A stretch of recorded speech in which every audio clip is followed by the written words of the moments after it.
Well, I love when people be asking me some good questions. This one is great. This is great baseball one.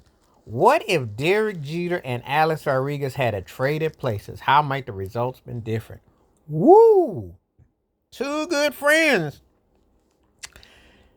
grew up together. Wow. If I put A Rod with those Yankees that won those series in the 90s, and then you factor in his career, hmm, he'd have probably been giving Barry Bonds the business. Is probably the debate who was the greater player. Because with that line, if he can connect with what they had with Paul O'Neill, with Andy Pettitte, with Bernie Williams, with Chuck Knobler, with Joe Girardi and them. Girardi did coach him to a World Series chip, but could he been handled by Joe Torre and Tino Martinez and them? Would he have won? That's the big burning question because he had a superior cast in Seattle. I always say the Seattle Mariners are one of the best baseball teams of the 90s that didn't win. So if I put, and this is no, this, that, listen, I'm a Yankee fan, but I'm going to keep it 100 because I do keep it 100 when I talk about things actual and factual. The Mariners were better on paper. Jay Buhner, Ken Griffey Jr., Edgar Martinez was a Hall of Famer, Randy Johnson. I mean, come on now. The talent was better on Seattle.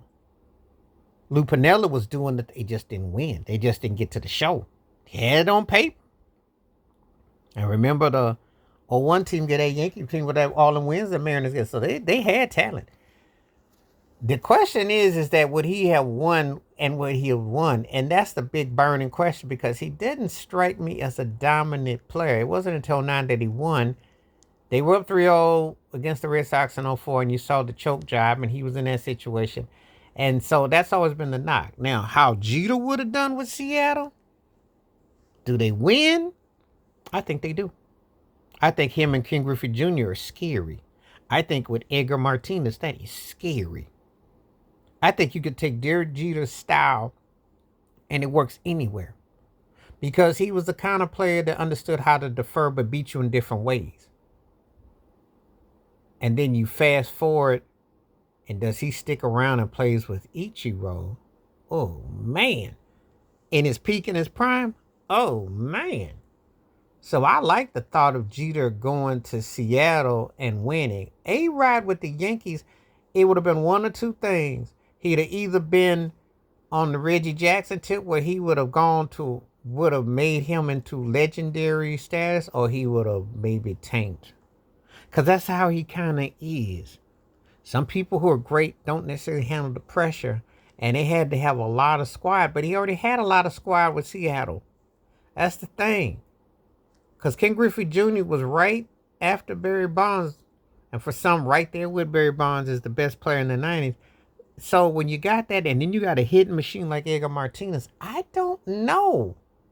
I don't know if he could have handled going to New York and trying to be in that position that Jeter was. Jeter fit them shoes very well. Jeter was dominant, you know. So that would have been interesting. Could they have swapped and what the results would have been? That's a great question. I think it still favors Jeter. I think A-Rod could win, but it has to go one or two ways. I'm just going to say, I'm going to keep it 100. But you tell me what you think below in the comments. And this was a great question. If those two had a switch, how would it turn out? Please hit like, subscribe, welcome thoughts, comments. And I do respond. Thank you. Wash your hands. Keep your mind clear. Watch out for another. Share it if you like and hit that membership.